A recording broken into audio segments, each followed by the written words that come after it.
مسلمان کے لیے رازدار ہونا کتنا ضروری ہے، اور کیا یہ صفت قدرتی طور پر حاصل ہوتی ہے یا اس صفت کو اپنے اندر پیدا بھی کیا جا سکتا ہے؟ تو یہ صفت اہم، لیکن آج کل اس کا پایا جانا جو ہے نا یہ بہت کم ہے۔ رازدار ہوتے ہیں بعض، لیکن بعض چیزوں میں رازدار ہوتے ہیں، بعض چیزوں میں اگل دیتے ہیں، رہا نہیں جاتا، کسی نہ کسی کو بول دیتے ہیں، کسی کو مت کہنا کہہ کر بھی کہہ دیتے ہیں۔ بشر راز دلی کہہ کر ذلیل و خوار ہوتا ہے، نکل جاتی ہے جب خوشبو تو گل بیکار ہوتا ہے۔ گل مانے پھول، کہ پھول سے خوشبو نکل گئی تو اس کام کا رازدار تو ہونا چاہیے۔ بعض راز ایسے ہوتے ہیں کہ جن کا چھپانا تو فرض ہوتا ہے، واجب ہوتا ہے۔ مثلاً کسی مسلمان میں کوئی خامی ہے اور وہ اندرونی خامی آپ کو پتہ چل گئی ہے، اس کو آپ بتائیں گے تو گناہگار ہوں گے، بھلے وہ آپ کو اس نے منع نہیں کیا، لیکن جب ہے اندرونی کوئی سی خامی تو بتا تو نہیں سکتے۔ اس طرح کسی کی آپ نے کوئی عیب دیکھ لیا تو چھپانا تو پڑے گا، راز ہے اس کا، اگرچہ اس نے بتا دیا آپ کو، اس نے آپ پر اعتماد کیا ہے۔ اسی طرح کوئی کسی جگہ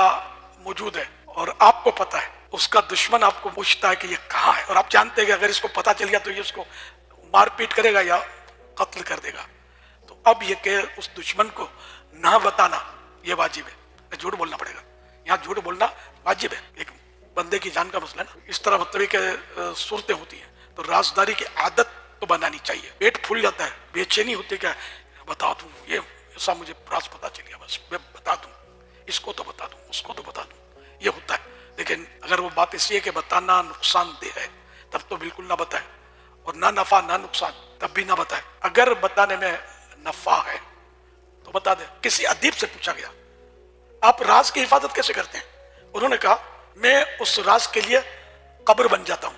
حضرت مولا علی شیر خدا رضی اللہ عنہ نے فرمایا قلوب الابرار قبور الاسرار، نیک لوگوں کے دل رازوں کی قبریں ہوتی ہیں، یعنی جس طرح قبر میت کو اپنے اندر چھپائے رکھتی ہے، اسی طرح نیک لوگ رازوں کو اپنے دل میں محفوظ رکھتے ہیں۔ مفتی دعوت اسلامی کے تعلق سے آپ ماشاءاللہ یاد کرتے ہیں، اور یہ سبھی سوالات تو مجھے مفتی صاحب یاد آ گئے کہ فاروق کو بولو کہ دیوار کو بولو، بات ایک ہے۔ یعنی فاروق بھائی کو یہ بولنے کی ضرورت نہیں تھی کہ کسی کو بتانا نہیں، بلکہ ان کو یہ بولنا پڑتا تھا فلاں کے چوئی دی جاؤ، آپ بول دینا فلاں کو، ورنہ یہ آدمی کسی کو بولے نہیں۔ یہ آپ کے اس طرح کے جذبات میں نے ان کے تعلق سے سنے ہیں، تو ایسے لوگ بہت کم ملتے ہیں کہ جو اتنے زیادہ پیٹ کے مضبوط ہوں۔